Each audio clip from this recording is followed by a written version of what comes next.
छोटा सा सपना है मेरा, 6-7 बच्चे हो और सबकी माँ अलग अलग हो। अरे जवां उम्र है, हंसी रात है। जवना लड़की के शकल देख के भैंसो खूटा तुर के भाग जाओ, उहो लड़की अपन इंस्टा प्रोफाइल लॉक कइले बारी सो।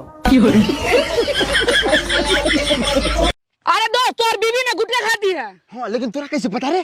कल चुम्मा लिया ना तो हमारा मुंह में गुटखा आ गया। अरे साला। सुनो, जब मैं तुम पे चिल्लाता हूँ तुम अपना गुस्सा कैसे निकालती हो? टॉयलेट साफ करके। पागल औरत। मैं टॉयलेट आपकी टूथब्रश से साफ करती हूँ।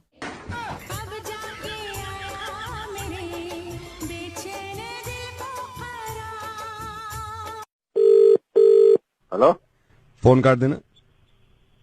हैं? फोन काट दो। करा क्यों है फोन? इसीलिए करा है ना, फोन काट दो। फोन काटो। तेरा दिमाग खराब है? तमीज से बात करो, कह रहा हूँ ना, फोन काट दो। सारे टेंट करी तो फोन काट दूंगा।